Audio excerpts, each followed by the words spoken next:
Welcome to the DL Gaming Podcast, adding both games, new and old, to your backlog, one slightly inappropriate episode at a time. My name's Amanda, and I'm the Gorgonzola with the picante cheese, baby. And joining me today is Christian. Work. Yes, my lord. Okie dokie. Something in doing? Ready to ride. Fuck, I thought I was going to go till I ran out of barks for Warcraft. Anyways, I'm here. Hello. And Taylor. I'm heady for headphones. Ooh, nice. That's great. Well, this week we're going to be talking about Mouse PI for Hire. It has to be said that way. No. Yes, and legally. TerraTech Legion and Warcraft 3. Again? Yes. But first, guys, what's new? Well, everyone must have seen the eulogy I gave in Discord and on Instagram, but sad to say, my keyboard of 10 years is no more. I was playing At War at 5:30 in the morning before heading off to do my morning activities. And in my hazy state, by the way, At War is like a browser game that's not difficult to play at all. It's like very slow and methodical. It's like this game of Risk that you take a turn once every 24 hours. Could be a mobile game. Yeah, but careful because it sucks on mobile.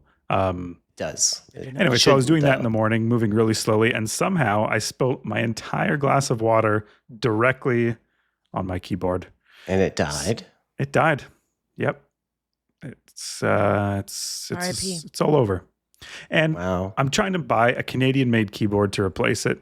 And by Canadian-made, I mean not the base components fabricated, but put together in Canada. Put together as a finished product in Canada. Yes. And I want it to be silent because my previous one was advertised as silent, and spoiler alert, guys, it was so fucking loud. It's like I think some like of the echoes engine are still ringing around from that keyboard. Yeah, we haven't recovered.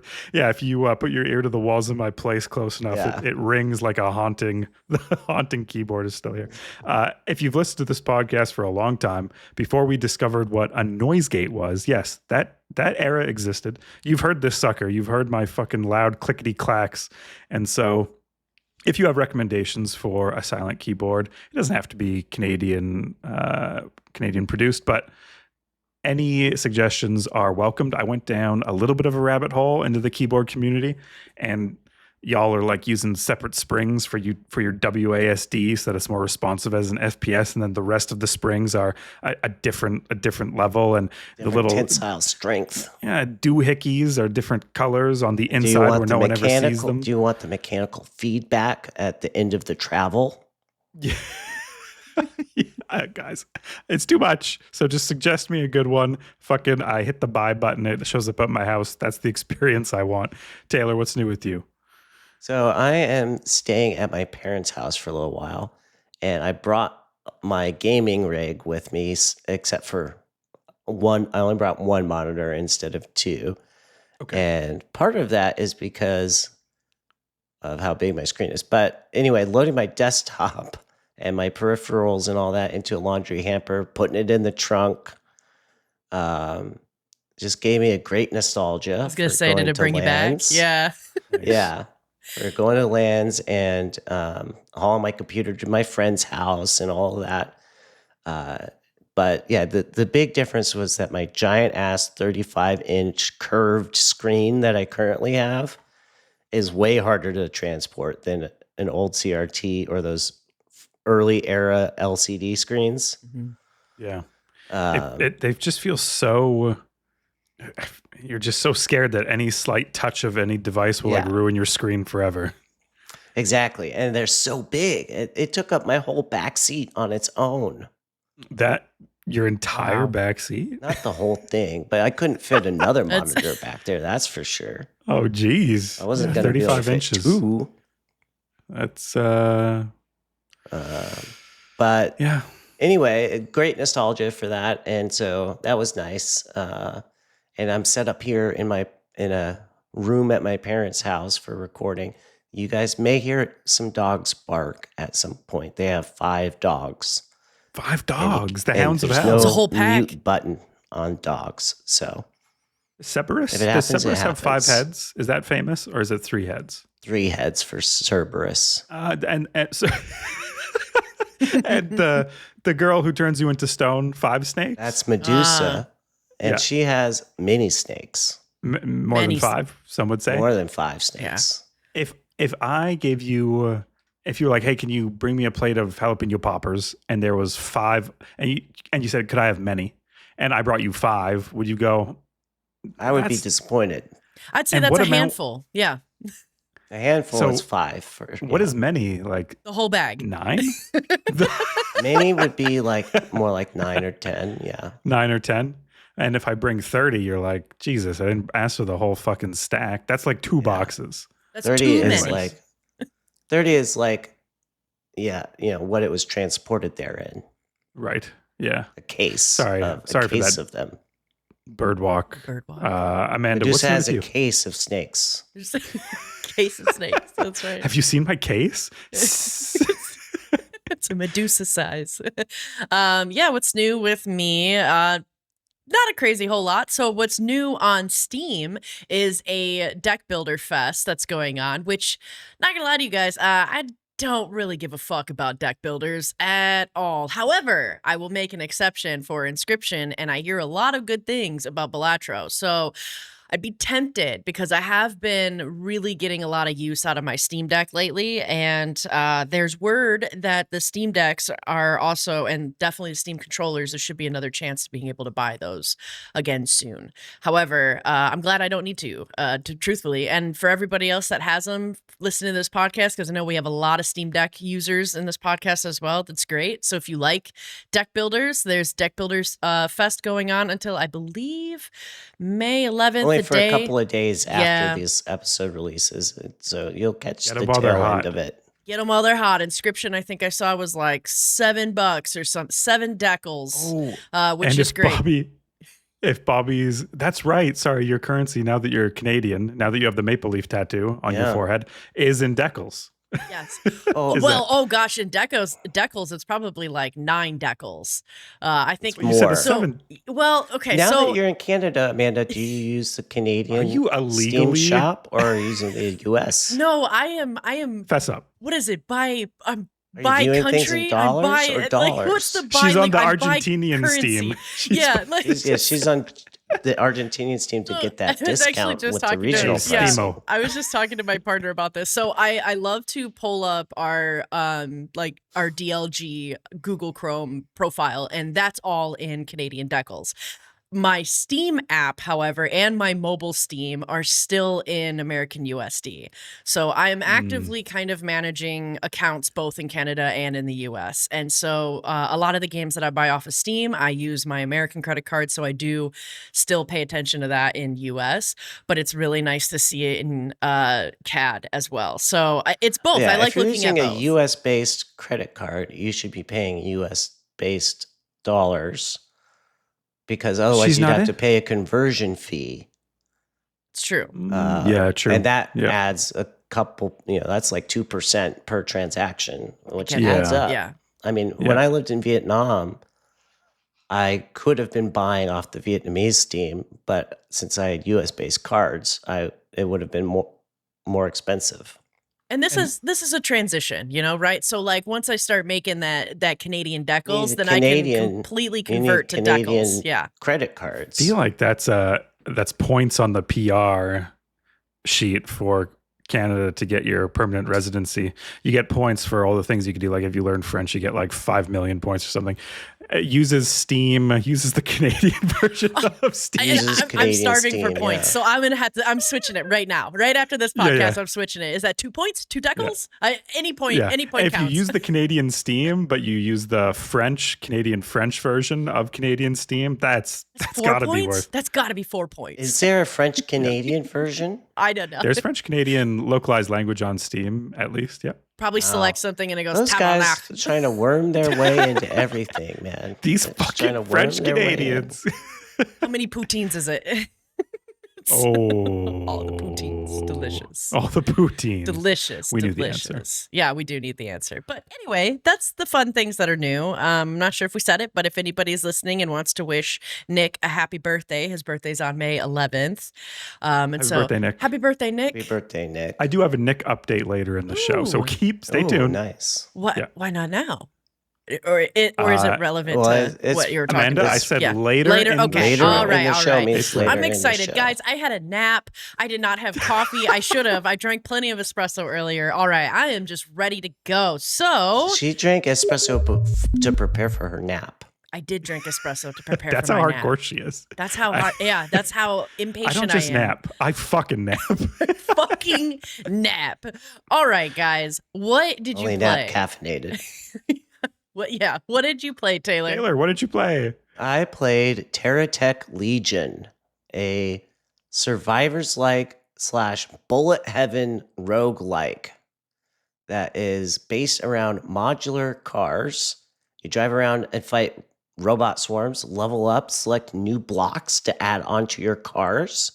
Okay. And these blocks consist of everything from different wheels to passive boosts to weapons. And it's physics-based, so as you're building out your car, you have to keep in mind the balance, the weight and balance of it.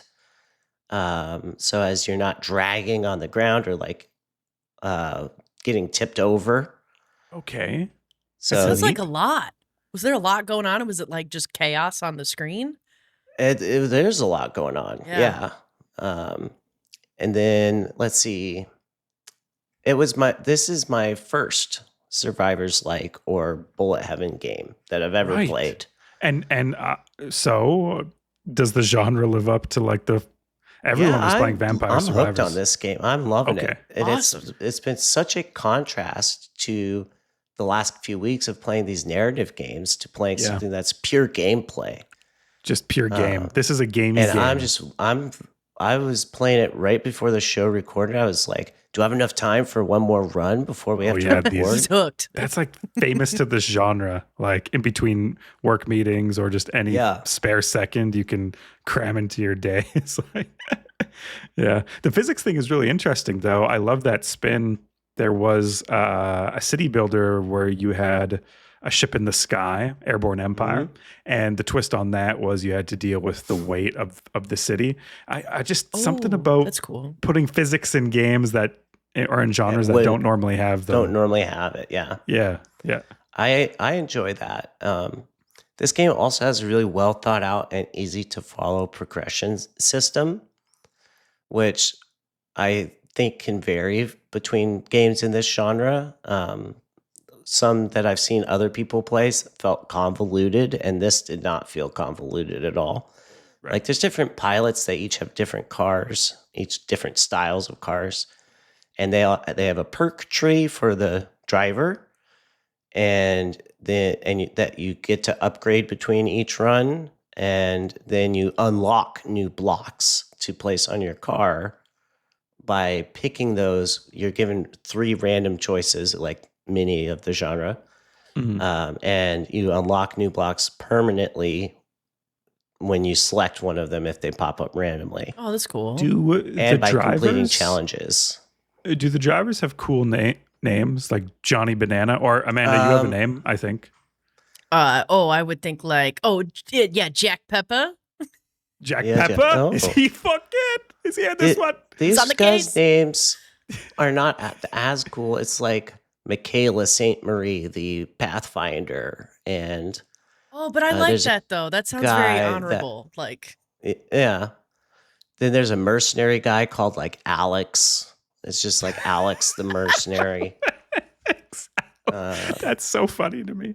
That's great. So Nice. I've been really having a lot of fun. I just totally missed the whole hype train behind Survivors Likes and the Bullet Heavens when they were coming out.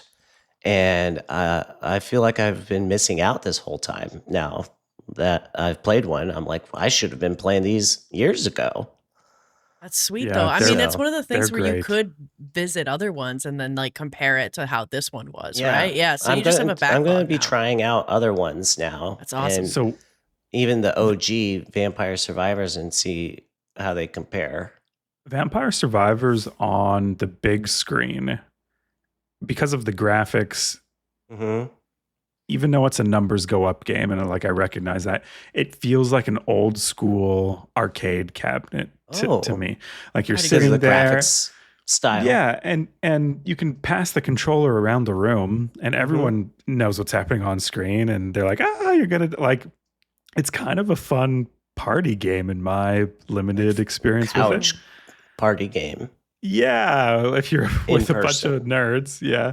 And the other one, Deep Rock Galactic Survivor, I think Mhm. Bobby's his favorite Bobby's deep Survivor's into like. that one. Yeah, and that one was quite good. Like fusing the Deep Rock Galactic extracting mechanic with the survive, like that felt really good. So maybe give those a whirly poo. I'm definitely going to be checking them out for sure. Because I love regular Deep Rock as well. So I'm definitely trying the Survivors one. And Bobby's spoken so highly of it. But my favorite part of this game is really the building and modifying of your vehicle. It feels so well done. Like the pieces snap together like Lego pieces. There's like attachment points, and so different things I might use an attachment point, but it has another one at the top versus a different block doesn't. And so when you level up, this like big circle drops on the ground. You drive into it, it heals you some health, and then you get to open up your crates. You always get one weapons crate each level up, but then as you kill enemies, some of them will drop crates for you to open. And so sometimes I've had like 5 crates to open in one level up. And so I love going through picking all those things. But then after you've done picking them is when you are modifying your car. And you can take off things that you've already put on, so you can rearrange them however you want. So each time you can fully rebuild the car if you want. Wow. It feels super satisfying. It's so satisfying. It's so fun. And my brother has been maximizing things, especially line of sight. My brother's been putting together things since he was like 3 years old. There was a time when I had a pile of Legos and I was making a beautiful pyramid, and he was making an actual differential for a vehicle. And I just knew at that point we were two different types of people. Different playing with Lego, completely different. Yeah. And so he loves that Hard Space Shipbreaker. Like he loves these games where you take things apart and put them back together. And if the game is serious about how things work, this sounds like the perfect sort of game for him, I guess is what I'm saying. I can't wait to recommend. I loved playing Legos and making things compact but dense with stuff like building, I don't know, optimized. Space efficient. Yeah, space efficient Lego, like Starship is what I would build. But That's Amanda, so do you have a Lego fascinating. backstory? I would build worlds, entire scenes, like movie set scenes. And then I remember one of the years I got this like little camera, and it had the whole red, yellow, white cords, and I could record on a VHS. And so I used to record little movies. I wish I had that you should VHS make so a I little could diorama watch it. Yeah, I would. Yep, I remember out of I ended them. up getting so many Harry Potter sets that like at one point I had I think like 12 little Harry Potters, and one of the things I made was a documentary to try and find the real Harry Potter. So like I pretended that I was holding the camera interviewing different Harrys to see which one was the real one. Because it was Harry Potter number 7. He was the real one, and I was trying to find him. That is like real wholesome creativity. Yeah, like, it is. Like Lego can bring out such cool things in a kid. I can't wait to see how my daughter will play with Lego. Be like, oh, so you like this sort of stuff. And it's so cool. It really now. gives an insight. Yeah, absolutely. And it's cool, and it's so great, I think, and really intelligent that they made the switch to start also catering to adults as well as still catering to kids. Yeah, but those adult sets are so expensive, man. Like So I sell them expensive, at work, and People are dropping mad money on these Lego sets. Yeah. We usually wait for like a massive sale or something on Costco because that's one of the things that my partner and I do for like a date night is we wait for them to do deep cuts and we build a set together, especially like any of the that's nice. like floral ones. So instead, because cats, like it's hard to have real plants. Totally. And so making fake plants together as a date night is also wholesome and fun. That's fun. But they are, they are expensive. The latest Lego set should come with an oxygenating feature. So that way it can fully replace plants. Yeah. But get the plants out of here. Back to the game. One of the most important aspects when you're building out your car is maintaining a line of sight for your weapons. Because I initially, when I first started playing, was a rookie. And I was making rookie moves, like blocking a line of sight for one of my weapons. So certain ones have like 360 view, and some have a 30-degree forward arc. And I would mess up my line of sight. And then I realized that height makes a difference. So I can place one block, a blank block down, and put the weapon one higher. Now it has unobstructed line of sight. And so my creations are so crazy. Like each run is totally different outcome of the car. Right. And each driver's car builds out very differently than the other. So there's 4 different drivers with different cars. So I don't know. It's really great for that aspect. And then with a successful run lasting like maybe 40 minutes, because every run's on a timer. You end up, there's a mid boss and then an end boss, and every run has that same timer going. And after you kill the end boss, it's mission success, or you die, and that's it. So they all tend to be about the same amount of length unless you die early. And I don't know, just like that, like you were saying, like that whole feeling of, oh, let me squeeze one more run in. Last night, before going to bed, I had sat down and I was like, I have time to do a couple more runs of the game. I want to have more content to talk about. I was close to unlocking a new planet. Yeah. I was like, I'm not unlocking a new planet. Let me check that out so I can talk about it on the show more robustly. And then all of a sudden, it's 1 a.m., 1:30 a.m., and I'm like, oh, crap, I got to go to bed, dude. What have I been doing for the last 4 hours? Been having fucking fun. You got to take a nap. My question to everyone is, what are your favorite bullet heaven games? Please send me your favorite so I can check them out, because I've just been missing out on this genre, and I would love to learn more. Yeah. Tag Taylor in Discord with your favorites. Yeah. I'm sure we're all sort of missing out. There was a time that Bobby played quite a few of these, but it's been a while since I played one. And Amanda, you famously don't like this genre. So, which is fine, which is good. I got on the show, Bobby was the one who was always doing them. So I never felt the need to try them. Now you're the new Bullet Heaven guy. Yeah. Hey, yeah. Taylor Bullet Heaven. That's what they call you. That's what they call him. Yeah. Back to the Lego real quick. So another thing I used to do with Lego is set up Warcraft 3, like town hall, wood, peons, and I'd like play a game of Warcraft 3 with my Lego and like pile up my wood. Oh. And it would all be in my head, and I'd have an enemy, and I'd try to be like, I have to play from their side for a while, and I'd like take turns, and then they'd battle in the middle. So you guys were both setting up dioramas. Yeah. I never once set up a Lego diorama. I wonder if that plays into why both of us actually very much love city builders and stuff too, because it's kind of like building a scene in Legos. Yeah. Yeah.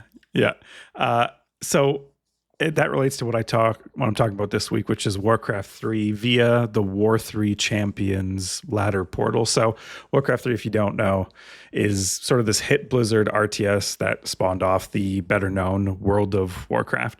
And World of Warcraft. If you're listening to this podcast and you don't know what Warcraft 3 is, are you sure you're on the right podcast? There's one person out there who's like, I have heard of the name, but I don't know what it is.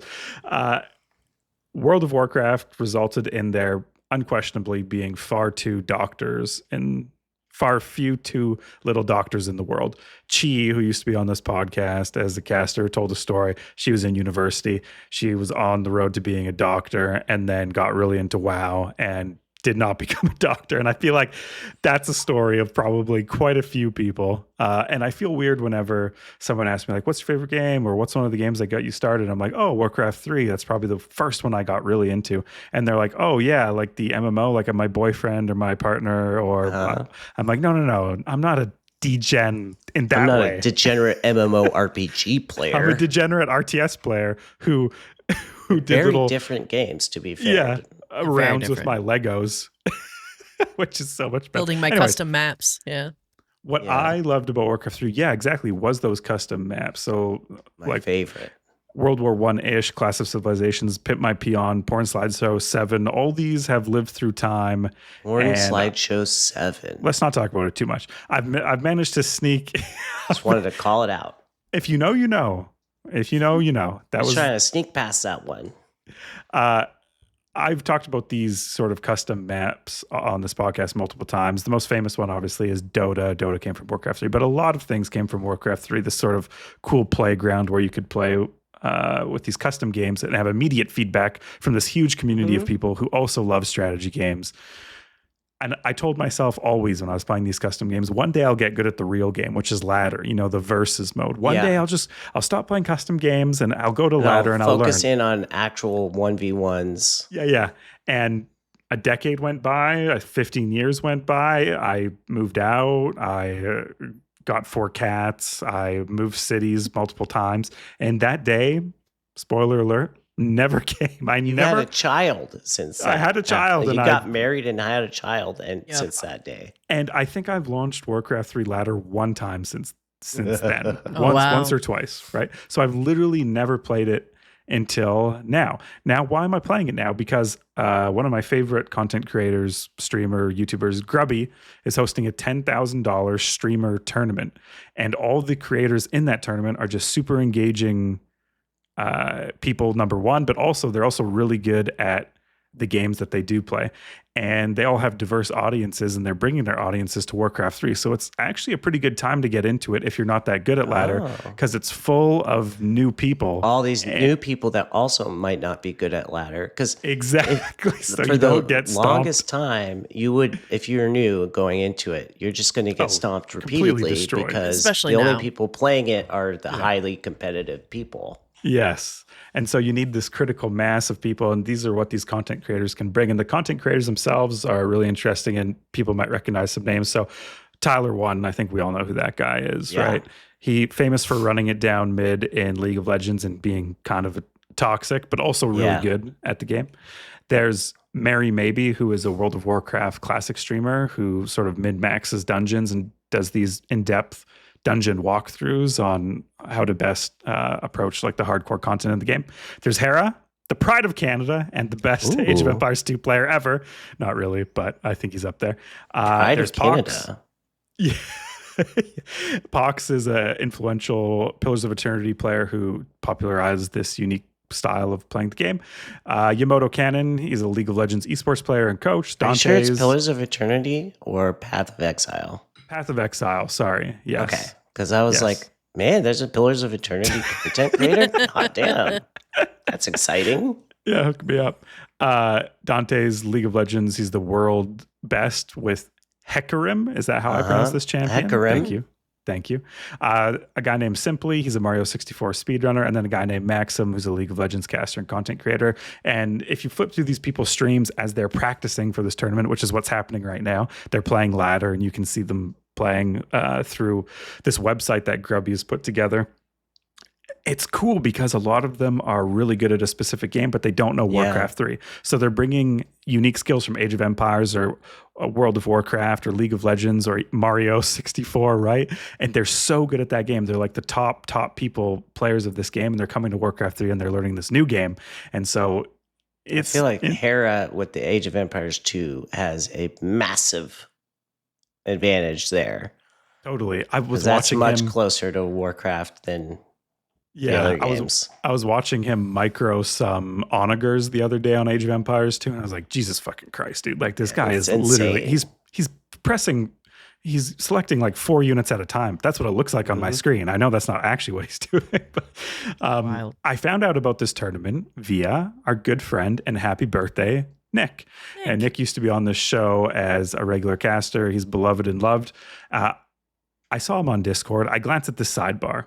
Guys, a pit forms in my stomach. I see our good friend is playing Warcraft 3, and I no DM, by the way, no DM in my Discord. I don't have a text. Wow. I checked the mail thinking my invite must be in there somewhere. It's not. So I message him and I say, what the fuck are you doing playing this game without talking to me? And why are you doing that? Did he say new profile? Who's this? Who are you? Lose my number. Yeah. And he says he's playing ladder, and I'm shocked. I'm like, first of all, this game came out in 2002. Why are you playing ladder? And he's like, well, there's actually this streamer invitational going, and there's 3,500 people playing right now, and a lot of them are completely new to at least Warcraft 3. Obviously, they play hardcore games like RTS and League of Legends and these competitive titles in general, but they're new to Warcraft 3. And so I thought, oh, this is a great time for me, who loves Warcraft 3, to do the ladder and not feel like shit and lose every time. So we start talking, we play some duos, and we have a great time. Now, where was my invite to all of this? Well, everyone's invite is right now. If you're listening to this, everyone's getting the invite at the same time. Come play Warcraft 3. I have one strategy in this game. It's a rifleman rush. It's disgusting. It's stupid. I'm under no illusions, by the way. This is never going to work against even a semi-competent player. But I just don't have the time to learn any other strats. Human is the most new beginner-friendly race to play in Warcraft 3. And so that's what I'm focusing on, and that's what I'm practicing. I got my build order in my notepad. I've got my timings, right? I'm taking it semi-seriously. Like, I want to get good at least at this specific strategy. And it's just a cool time to play Warcraft 3 when this tournament's going on in the background. It reminds me a lot of when Heroes of the Storm was popular, because Blizzard was putting all that effort into the pro scene. They were There's pumping just something money into there. Yeah, there was something about playing a game that has a professional scene in it, seeing the professionals play, getting hyped about their games. Man, when League like of any Legends sport, hockey or first soccer or launched anything their, that you do. I was playing League of Legends a lot when League first initially started their structured professional series. Yes. Because it is a lot like a FIFA league at this point. With how structured it is, not just random tournaments. And that made such a huge difference to the game at the time, both my interest and enjoyment, but also bringing in new people and having that commentary above. So I'm playing a game and then someone's like, did you hear about blah, blah, blah, did this? Yeah. In-game chat. I don't know. It was a more positive time in such a toxic game. And really seeing these pros do cool strategic moves and break it down then gives you insight whatever, they did the human tower rush and they played on this side of the map instead of going the other side, and they talk a little bit about why they decided to in-depth expertise. It filters down somewhere in my mind. I'm not under any you still have to practice or you're not going to get better, but it's still cool to consume and then to play, consume, watch your own games, go, oh, that makes sense. Anyways. How long is this going on? I think the tournament happens at the end of the month with the streamers. Okay. And right now they are practicing, I think, every day. They play a couple games.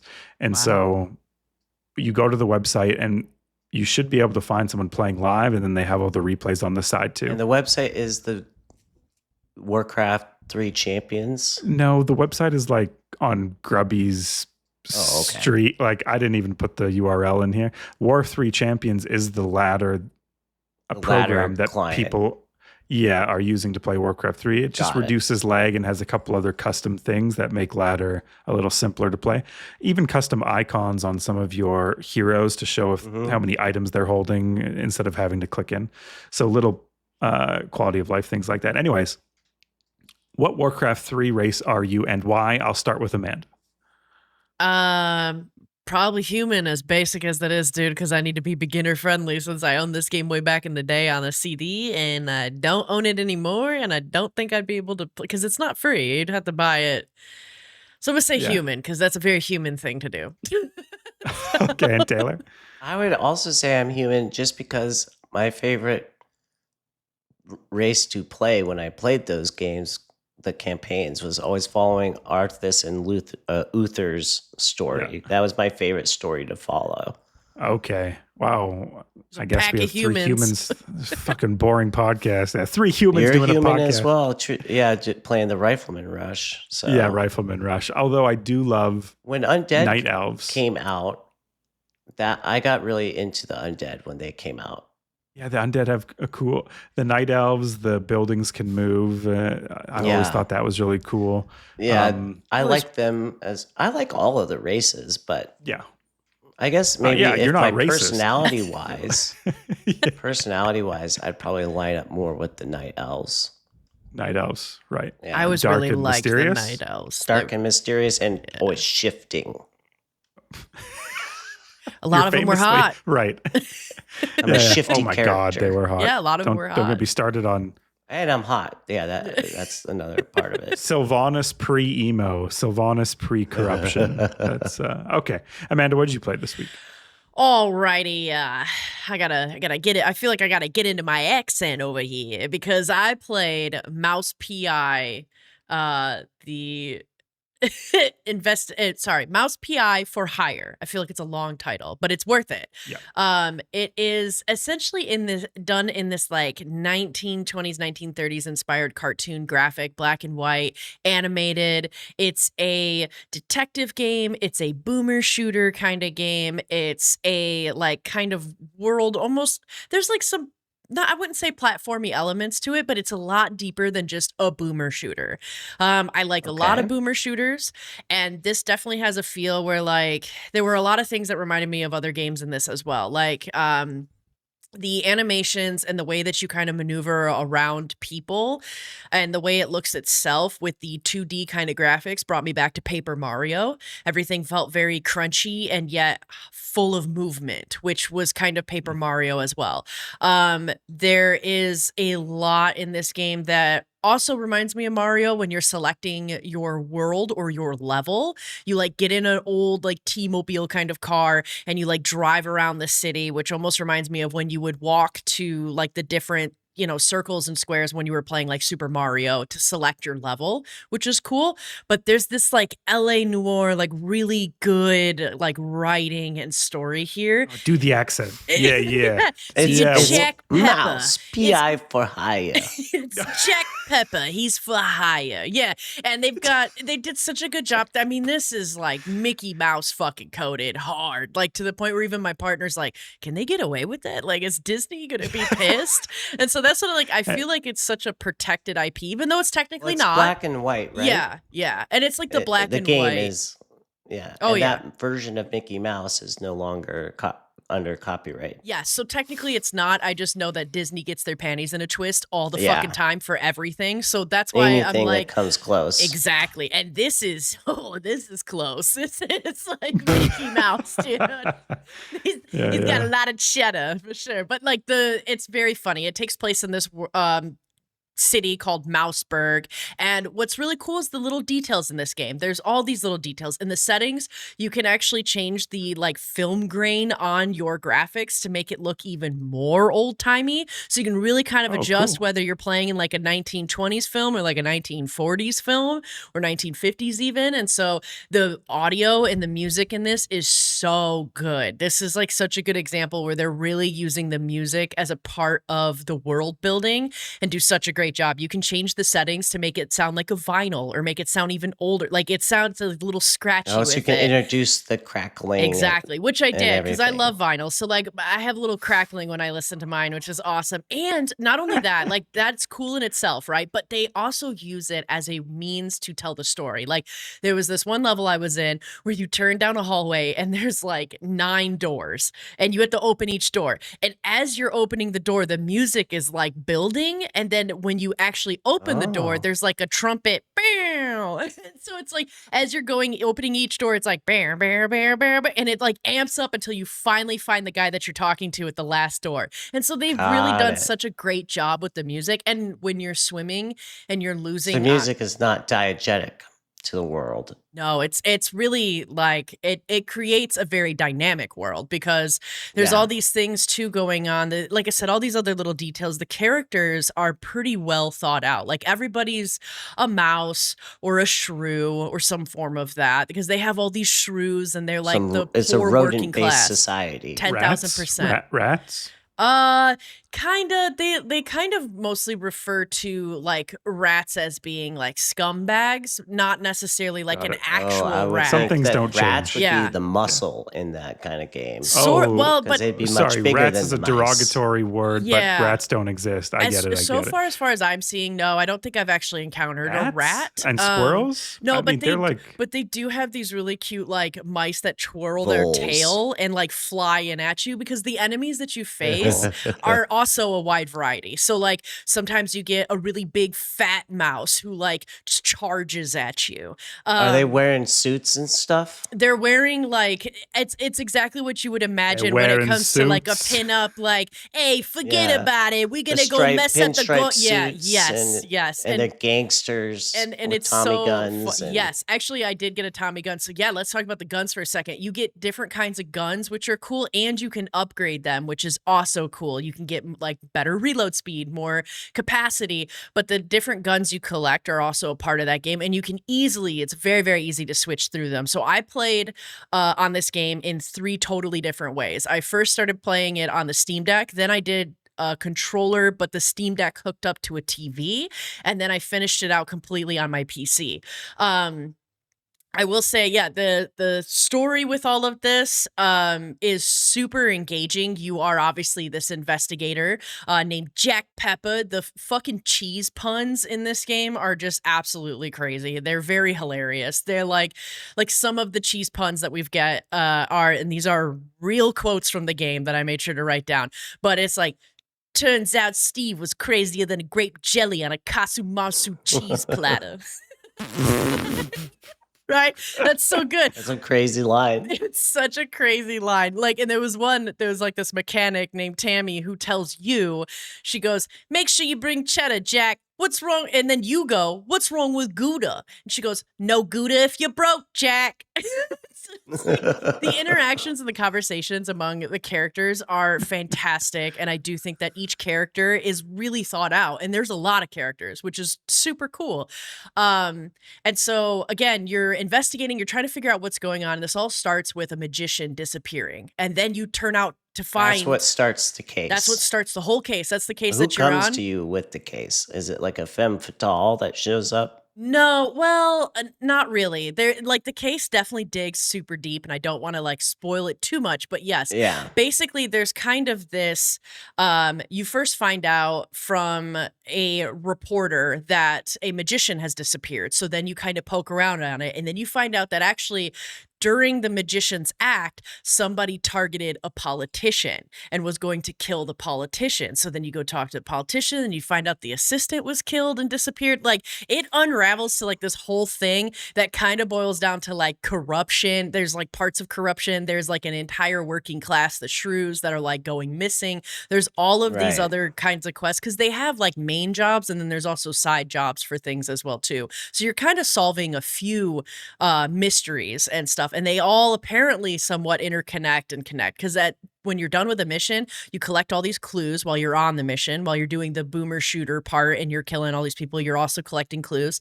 And then when you're done with that, you go back to your office and you put them all on like on a board. Like, I just think of like the Charlie Day from It's Always Sunny in Philadelphia, where he's got all the red lines, and you have a pin board. Yeah. And then it's cool because Jack Pepper will actually narrate like the old timey, like noir kind of detective things where he's like, yeah, I knew it was a little suspicious, like a little bit of moldy cheese, like a blue cheese that nobody wanted.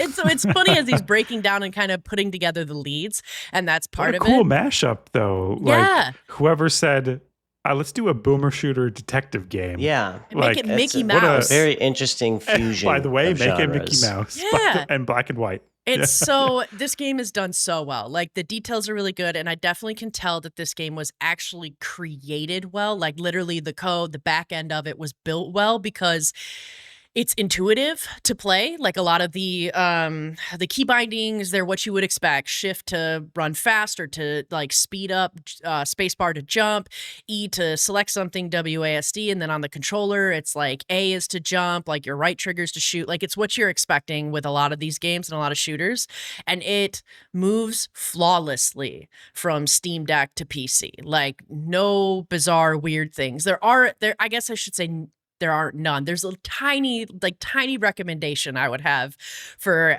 depending on how you would want to play this. Like, if you would want to play this on a Steam Deck, it runs awesome. It sounds great. The only thing is there is a setting where it auto defaults to limiting the FPS to, I want to say it's either 20 or 40. Get rid of that shit. Just make it unlimited. Like, the moment you get rid of the FPS limiter on the Steam Deck, this whole game runs flawlessly, and you don't need to do a different thing at all, and that's great. I also feel Interesting. Yeah, because I think that normally you would limit the FPS on a platform like the Steam Deck because the Steam Deck just doesn't have the juice to pump out more than a certain number of frames in a particular game. Does it have the juice? Yeah, it just doesn't have the hardware behind it. And also, I bet they often limit it to preserve the battery, so it's not running at full tilt all the time. That is a good point. Yeah, you probably do want to charge it, but hey, when you got the cheddar and you got the good Steam Deck, you don't need nothing. You don't need nothing. You make it unlimited. There's a lot of Steam Deck games run at that kind of frame rate. Yeah, and like I said, I think it's just like a default thing, like you said, to save the battery, and just because like most of the time they're assuming with the hardware. But I'm telling you right now, the whole game just completely becomes like super enjoyable when you just change it to unlimited and don't limit that, and it's great. And as the Steam Deck queen, Amanda, I'll follow all of your recommendations into battle when it comes to the Steam Deck. Unquestionably, if I play this, we're unlocked full frame rate ahead. That's what I always say. And then I will say, if you put this game on your TV and play it with a controller, it runs great as well. I would still do that frame rate thing, but depending on like the size of your TV, it definitely seems to only max out its resolution to like a monitor. So if you have even like a 32-inch like TV, like it might actually, the resolution might be just slightly a little weird or off because its resolution settings are definitely built for a monitor and not a TV. So and again, it's so minor, it doesn't matter. The frame rate one, that one's kind of a bigger deal because it felt clunky until I made it unlimited. And shout out to longtime listener The Lotion for suggesting that, because I was kind of like, what's this? I felt like I had to be an investigator to my own investigative game as to why it was being weird, but that's why. However, it is fantastic on the PC as well. Like super fun, very like it feels nice to obviously use your mouse when it comes to aiming and shooting and moving. I the can crosshairs. imagine playing a boomer shooter without a mouse, to be honest. Well, what's cool with this game is there's a flow to it. Like they've added a lot of things to it where like one of the guns, for example, shoots acid and it's pretty much a one-shot hits, and you can hit the enemy anywhere and it will basically kill them. So it's kind of like when you're playing that, it feels very easy. To be fair, I put it on easy because I'm a story whore and I'd rather focus on the story instead of the shooting. So it felt very easy with that. But like the gunplay feels like you can easily get into this like flow where you're not constantly being hit with wave after wave. It's not that twitchy. No, I don't think it's very twitchy at all. I think the boomer shooters are way more twitchy than others. I can tell that they put a lot more into like they want you to focus a bit more on the story and the detective. And I will say the detective and like puzzle stuff isn't really hard at all either. It's kind of like, oh yeah, follow this wire and you have to flip a switch and that allows you to move. So if you're looking for difficult puzzles, this might not be the game. If you're looking for like a really those are just for pacing purposes at that point. Yeah, absolutely. But the story is good. The characters are good. The world building in this is amazing. It's great writing. It's fun. I feel like the shooting is very engaging. You have a lot of different skills that you can do. Like you can glide by swirling your tail around, and so you create a little helicopter. Like think of like Ninetales from Sonic. Like that's like swirling around. And then you could also use your tail to do grappling hook, and they have all these little like references in there that you'll totally get. Like I ran into very clearly Indiana Jones and had to like say them, but his name was Tom Ford, which made me laugh. That is funny. And so a lot of little jokes in this game. Yeah, there's a lot of depth to this game, and I think on its base level, it's a fun game to play, especially on a Steam Deck, but even on PC. Would you classify it more as a comedy than anything else? I think it really hits a very good intersection of actually being very balanced in all of it. Like it's a solid boomer shooter. It's a solid story for sure. There's definitely good comedy in that story as well, but it's also really well made with a lot of like just kind of like fun little details and elements. Like every time a wave starts, it's well put together. It's very well put together. One of my other favorite things about the audio, just to kind of, again, this my last little tidbit, is like right before a wave, you'll hear ding, ding, ding, like a boxing match. And then after you kill everyone, you hear the dinging again, letting you know that it's done. Like, and that's cool. I like the little details. Right, combat's over. You can relax. I'm putting together the clues here from your segment, and I just want to know everything's on the wall. Jesus, I'm butchering this. Is this? Do you recommend Hey, what am I one? listening to here? Hey, you recommend this game or what? Fuck yeah.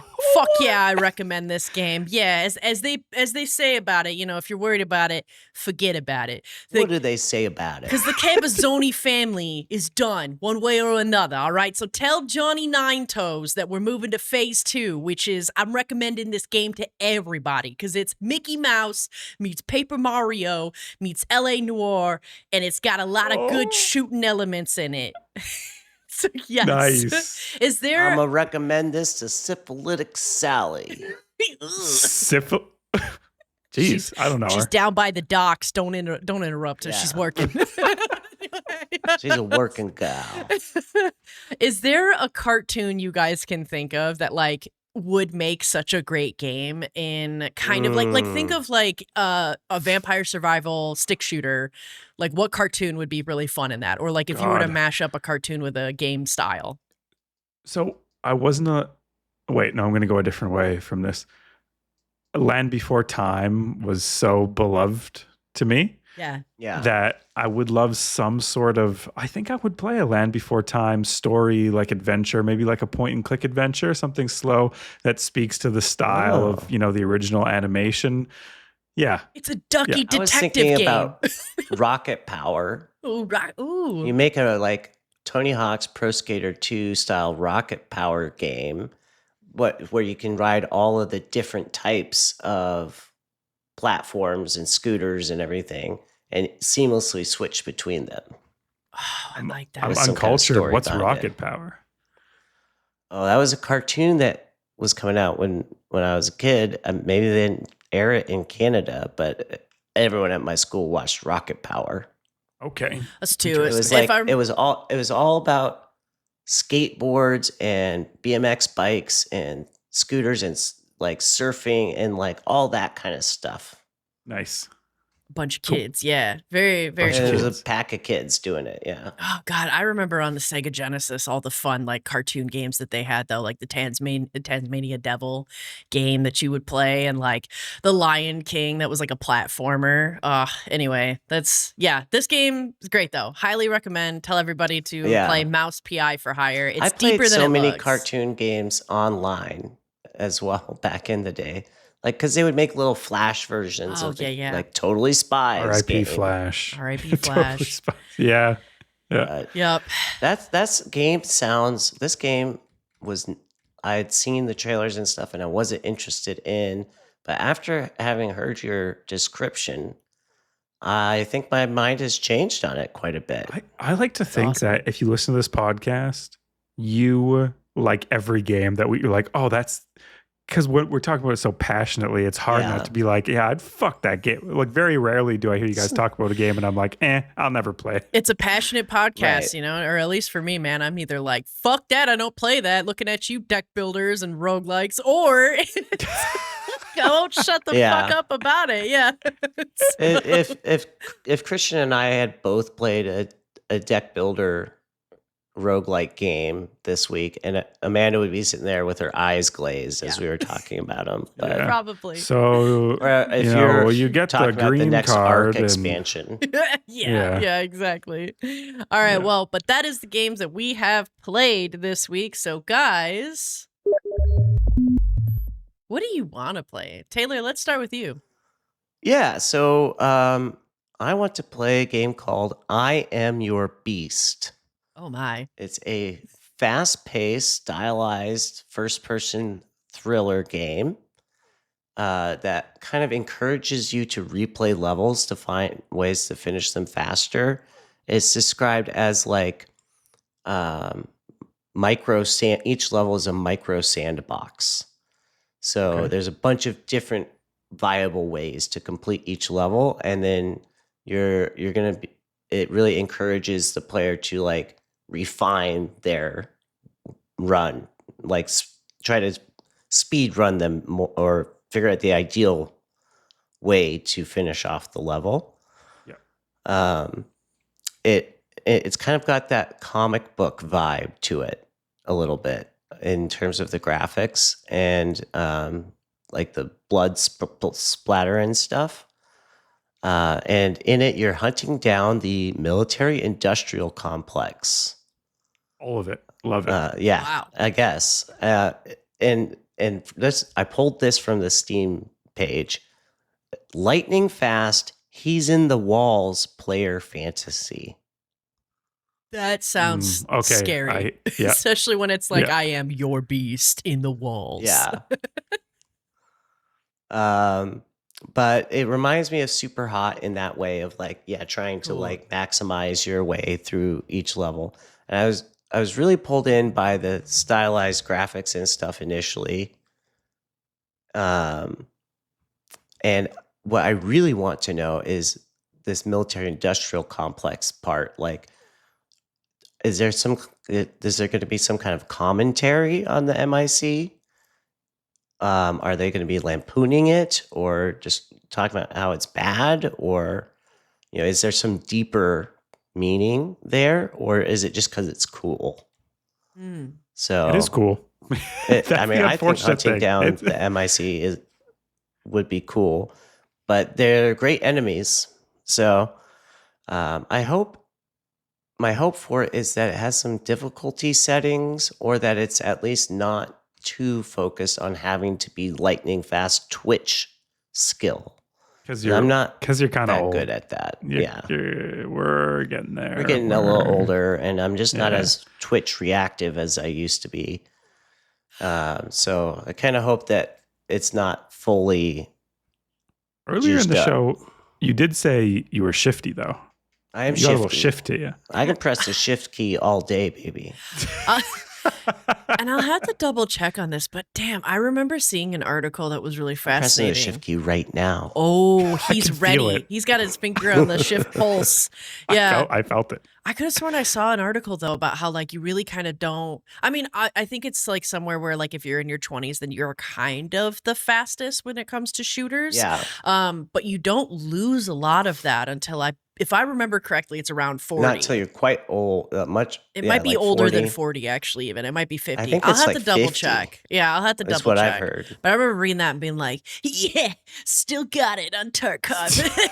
Just kidding. I usually am I'm usually the one hiding in the bushes, and then I'm like, there's one. The main difference between my early 20s, my teenage years, early 20s, and now is the amount of time I'm investing in any game. That's kind of what they boiled it down to. It. Yeah. A lot of people in their 30s don't have the time to put in the work. Yeah. Yeah. Which is why I'm Rifleman rushing on. Not only is it the noob faction, well, not noob, human has a lot of depth to it, but not only is it the most approachable faction, it is also the easiest thing you can ever do. Just you make a bunch of Riflemen and you right click. Nice. Couldn't be easier. Yeah. In a game that focuses on every unit having skills and abilities in micro, you pick the one unit or you just right click attack, right? The game I want to play is called Dig In. It is a World War I trench warfare colony sim where you're building an evolving trench network with layered defenses. You're managing soldiers in battle, and you have this fragile sector of the front line of one of these trenches, and you're sort of ordering your units around in real-time combat. Okay, so it's as well. Trench management, yeah. Really cool is the logistics of what your people need to survive in the trench you're also managing, as well as the combat portion. So my hopes and dreams for this, World War I sucked. I hope this sucks too. Just so maybe you have to bring in new planks for the trenches and rat prevention and but we food. want all the mice. Maybe we want you the can- mouses. Yeah, you can The bring in mice the we cheese. need to assign to a case. Yeah, the mice we assign to a case. The rats got to get out of here. Maybe you can have a The cheat rats code. don't exist in this world. Yeah, you can So, have a cheat this code and be game- like, "I'm from the future. Here's disinfectant." Have you tried peeing in a rag and putting it on your face? That's useful. A Canadian invented that, just so you guys know. Oh wow. That's how the earliest gas mask was a urine-soaked rag in World War I. Canadian piss, everyone. Changed the world. Okay, so this game has three halves to it. Half TD, half logistics management, and half RTS. I know that's three halves, but this game is a lot. It seems really cool. There is strategic depth. An example is to give a command to anywhere on your front, you send runners from your command post to any command you give. And if all of a sudden you notice, oh shit, that was a bad command, I'm actually getting counterattacked right now, I want my people to stay in the trench, you have to send another runner and he has to come back and go, in real life, Oh, wow. that's how it worked. Exactly. So even to see that they're giving the attention to detail of what living in a trench look like. By the way, this game is like sort of cutesy graphics, so you might not expect that level of depth with it just on first glance. Is if you run out of runners and can't issue more commands until they've returned. That I want to see as part of it. So Taylor, I played this Medieval 2 Total War like game, and except to issue commands in your army, your general unit sent a horse unit to like you could give broad commands like attack and retreat with your horn, but anything specific was an actual runner. I thought that was such a clever, and you did run out of horsemen. You ran out of horsemen. Yeah. So this isn't an entirely new idea with these runners to give commands. There's a couple games that do these sort of realistic lag between your button click and your units carrying out that move. But I'm excited for that depth of this game. That sounds really interesting. Yeah. And I World love War the I is idea just of focusing on the trench. Yes, that is cool. It's just a cool setting. Like I say, It's World War I horrific, sucked, though. and It's a horrific setting. It's a horrific setting, but there's something that draws everyone into this idea that humans are, by the hundreds of thousands, massacring each other for like inches of ground. Like it's an idea that is popularized in like Warhammer and a bunch of fantasy universes. There's never-ending conflict for nothing. So I'm excited to fucking dig in. Hell yeah. Hell yeah. Yeah, how about you, Amanda? I want to check out this game, Cartel Pilots Wanted is what it's called. It looks like it's a little bit of Are they wanted for being part of the cartel, or are they advertising looking to hire? You are a pilot for the cartel and you're smuggling stuff, but it's supposed to be like a co-op game between you and a buddy where you get together and you get on flights and you're smuggling. Could be people, more often it's drugs, and you also can explore some of these islands and kind of customize parts of your plane. They have a to be determined on their release date, and the trailer like had me laughing. I felt like I was watching some sort of spin-off of the Hangover movie, like, and also with a heavy mix of Narcos in it, which is very funny. But yeah, the announcement trailer looks fantastic. However, I will say I am cautiously, like emphasis on the cautiously optimistic about this game, because when I looked into the developer's old yacht, it doesn't seem like they've released much, which is not a problem. However, the thing that they have released also had a very hilarious, what looked like it would deliver a lot trailer. And the reviews were filled with a lot of like the Beyond a Steel Sky, where like people were like, recommend, and then you read it and it's just like a scathing review. And and I'm like, that still fucks so me up. weird. I was thinking about that in the shower the other day. I was like, all 86% positive on Steam, and every single review is a critique. I couldn't believe that. It reminds me of like Amazon reviews, where someone will rate something 5 stars and then just list everything wrong, or they'll rate something 1 star but it's for something totally outside of the product's control. It's like it arrived in 3 days, not 2. 1 star. Or and you're like, and this might be a hot take, but West Coast states in general's Google Maps reviews of restaurants, nothing's below 4.5, guys. Nothing, literally nothing. Gas station hot dog that's been smeared on the ground, 4.8 stars. Yeah. Yeah. But that's what this reminded me of, is that like the old yacht, like they already have a game out and the reviews are really bad about it. And the announcement trailer that they have for that game is so much like the announcement trailer for this game. So part of me is like, Cartel Pilots wanted, it sounds amazing. It sounds like a great concept. Cool concept, if they deliver, this is going to be hilarious and super fun to play.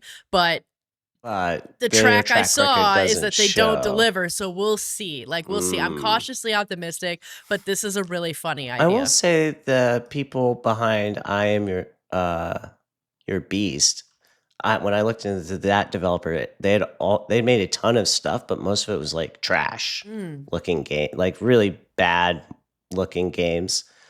And then they'd put out like El Paso Somewhere that got generally positive reviews, and then I Am Your Beast is overwhelmingly positive. Yeah. So it seemed like they just needed time and money to like build themselves up as a studio to get to that point. That's why I wouldn't want to count this game that I'm excited about to like not do well, especially when there's only one game that's been released. Well, that's why you're bringing it up, because you're excited. I'm excited. You're genuinely excited for it. You want to play it. Yes. Yeah. You're cautiously, genuinely excited. Yes.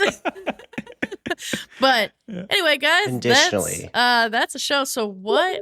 Conditionally, yeah, that's good. What is our community up to? Christian, we got some questions. Yeah, we got some listener questions here. So Warconius has some rapid fire ones for the podcast. One lives and one dies. So, pinball machine or arcade cabinet, Taylor? Pinball. Amanda? The one that lives, arcade. Quick. Arcade. Yeah. I'll also say pinball. Couch co-op or MMORPG. I don't know what an MMORPG is. MMO. Basically an MMO, yeah. Think of World of Warcraft, yeah. Well, I was just missing the O, guys. Couch co-op. You're adding the O. That. Okay, couch co-op. Couch co-op, Taylor. MMOs.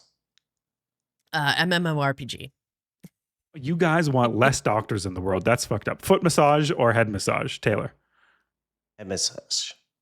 I would also say head massage. Oh, foot massage. Thai food or Vietnamese food? Vietnamese. Thai. Thai food, but Vietnamese coffee.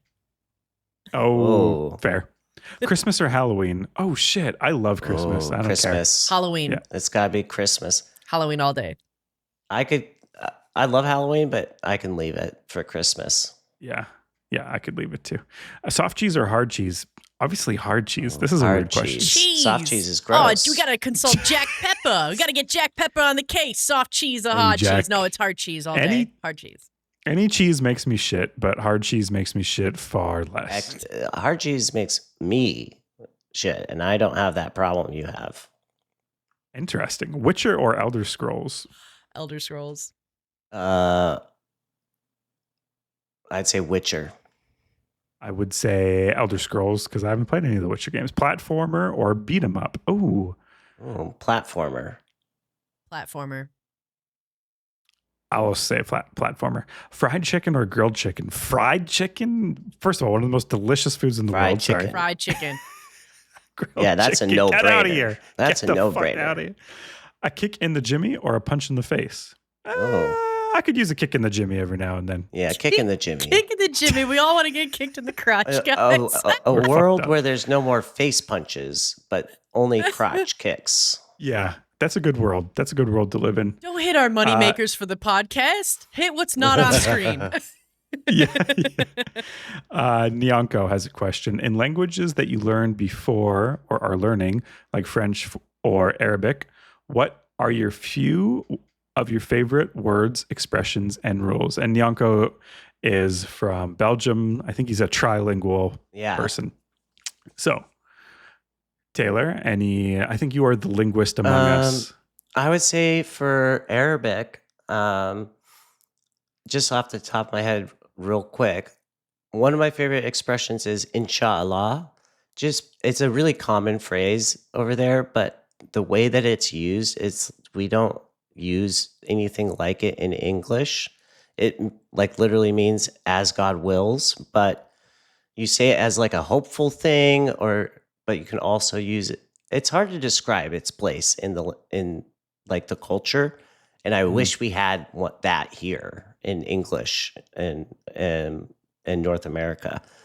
Cool. And one of my favorite kind of words is cockjizzer, which means carrot cake. Great. I see why. And Amanda, for you? Yeah, so I'll do French and Spanish. I'll start with Spanish, though. So in my Spanish phonetics classes, I was always really impressed with how different Spanish can sound in different parts, right? So like, for example, Argentinian Spanish, if you were to say like en la calle, which is like in the street, in Argentinian, it'd be en la calle. And so like the two L's make a J sound, which is fascinating. Or like posho. Posho is another good example instead of pollo. Exactly. Yeah, cache instead of calle. La Plaza instead of la playa. Yes, exactly. I hung out with these Argentinian guys in Costa Rica for a long time. Yeah, and I was picking up their Argentinian Spanish. Which is so fascinating and very different than even the Caribbean. I was taught that the Caribbean has a lot of like, almost if you were to think about how in jazz you will swing the rhythm, a lot of Caribbean Spanish will swing words, especially when they're more vowels. So like I remember learning of like Puerto Rico is not Puerto Rico, it's Puerto Rico. Like it kind of like has this like swinging kind of motion in a way of thinking of it. And then like in southern Spain, Andalusian, a lot of like in Andalusia, even if you were to say soy de Andalusia, it would be soy de Andalucia. So like you're taking a lot of the they use that's my Spanish teacher was from there. Yeah. In England when I first started learning it, and that's how I was taught was the TH noise. Yeah. And when I tried speaking Spanish in America, in Texas, it's totally different. people looked at me like I had a lisp. Yes. Yeah. You know. Yeah. When I was in San doing? Diego, I like rarely understood so many people's Spanish because a lot of it was coming up from Mexico, and I was mostly taught how to speak Spanish from people in Spain and the Caribbean. So it was like it's really fascinating. What I'm getting at is the wide lengths of diversity in just how people speak Spanish and how widespread Arabic, it is. it's like that too. Like, I believe that. I had teachers from all different regions because I was learning modern standard, and so we had people from the Levant, people from North Africa, people from the Middle East, all as our teachers. Because there's so many dialects that are so far apart, they could almost be considered different languages. Mm-hmm. Sweet. Yeah. And then in French, there's one phrase that I just learned kind of recently that I think is so fucking silly that I just want to use it anytime I can. What is it? So in Spanish, like a lot of times people would be like, oh, adios mío. Or like we would be like, oh, yikes. Or ugh. Yeah. Like that expression. In French, it's ooh la la. Ooh la la. So Ooh la I la. thought it was bullshit till I was walking around Vancouver one day listening to these like two people talking. And I couldn't help but to, sometimes I have this terrible habit, which I feel like a lot of us do when we're learning another language, which is the moment somebody starts speaking in the language you're learning, you can't help but to zero in on it. In Arabic, that would ooh la la would basically mean ooh no no. Oh no no. Well, I mean, that's like, 'Cause la is no in Arabic. Unless you're in Lebanon, which has a lot of French influences, and then they're fucking saying Then who knows? ooh what la it la. means. ooh la la Yeah. all day. But I was walking on the street and this one guy was talking about how hard it is to date and like how difficult it is these days to date. And the girl just kept straight up being like, she'd give a suggestion and then he'd shut it Ooh la down. la. And then she'd go, oh la la. And she was very You're French. nailing the accent, by the way. Or I said it earlier, but I'm also a big fan of like the Quebec tabarnak. I think that's very fun. So it's a swear word, look it up. But anyway, so I don't know. Do you have a favorite French phrase? Well, I think so. French Canadian, the French Canadian language is like fiercely protected because Canada is a majority English speaking nation, and the French historically have been a subclass of that nation until very recently. Like 40 years ago, they had official language status. And so there's a lot of words in France that are borrowed from English that are completely fine to use in France. But Quebec has specific French Canadian words that will replace that because they're fiercely proud of their language. They oftentimes use the example of Louisiana as a culture, a French culture, an authentically French culture that has been anglicized so much that it is barely recognizable as a French entity, as a separate sort of cultural entity within the United States. And so around here in the neighborhood that I live in is a good example. All the stop signs say arrête. And when you go to France, all the stop signs say stop because that's a fucking word, right? Mm-hmm. So it's just little things like that are interesting about the Canadian version of... Very insistent on those things, on protecting their language. Yeah, and not just how in they Quebec. specifically use it.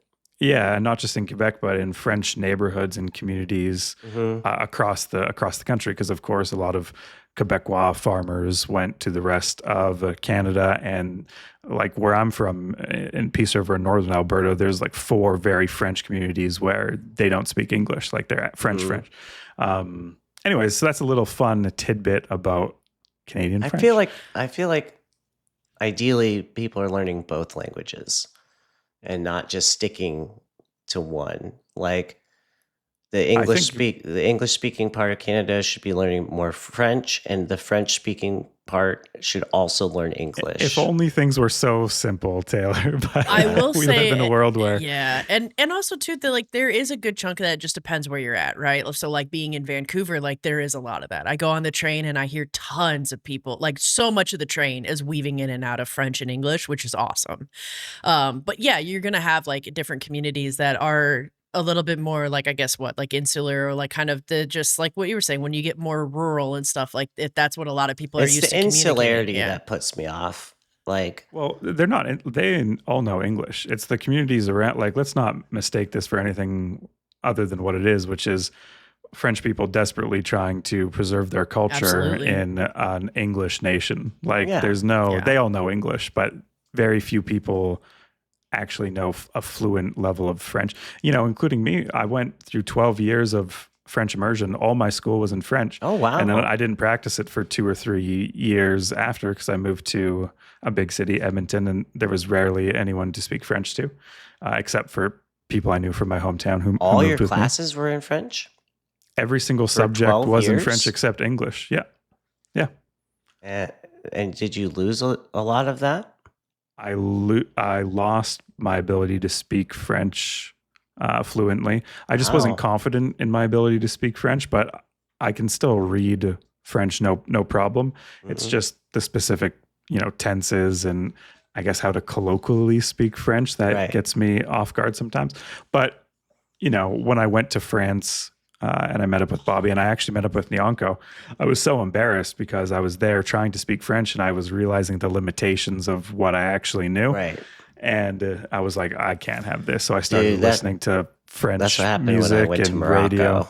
Yeah. You're right. Yeah. You're like, oh, I do have to practice this. This is like a muscle, not something that I will always have. Anyways, you use it or lose it. And yeah. So is there any other movie, game, or other media that you recommend watching in its original language to help you learn French or Arabic or Spanish?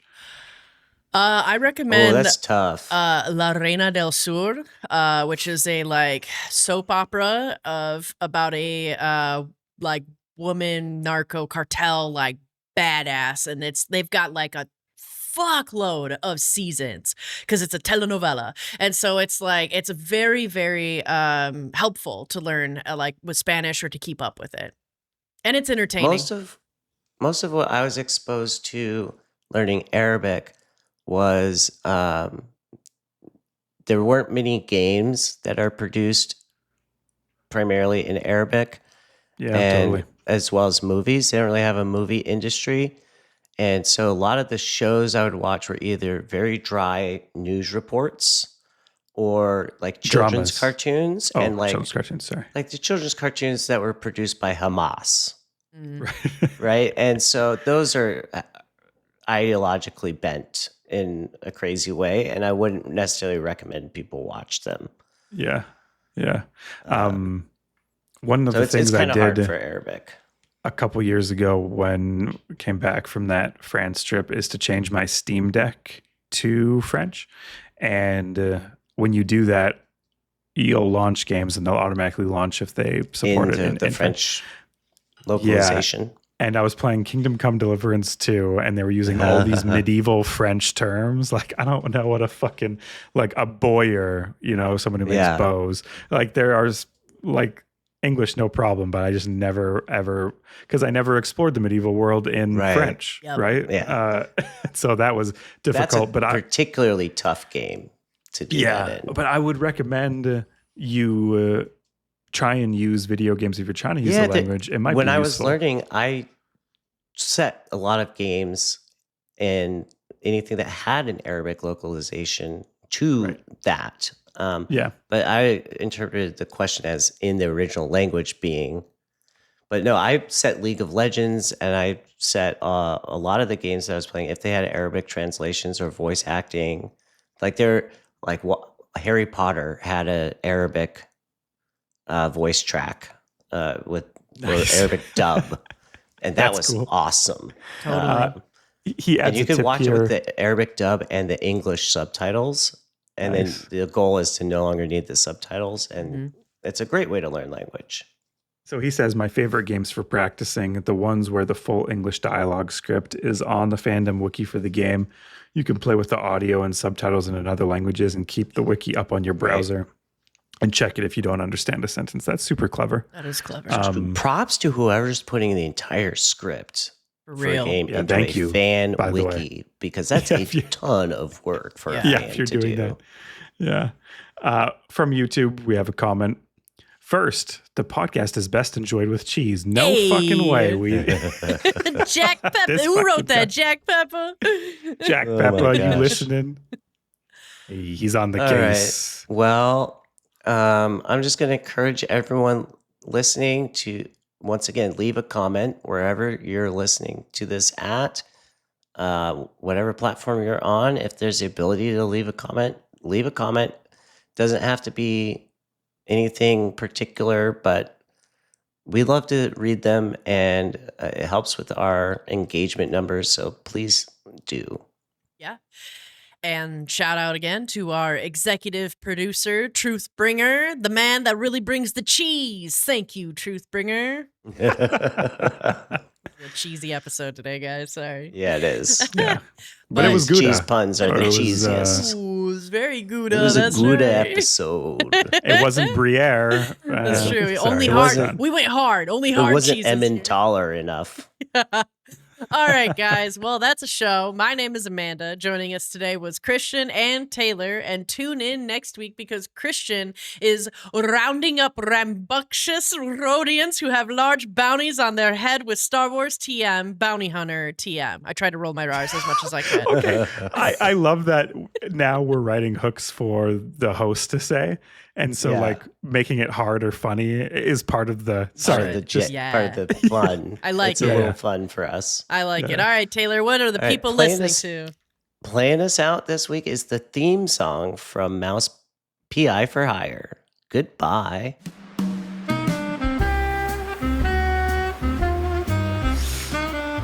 He's got the cheese. I'm dipping my cheddar. I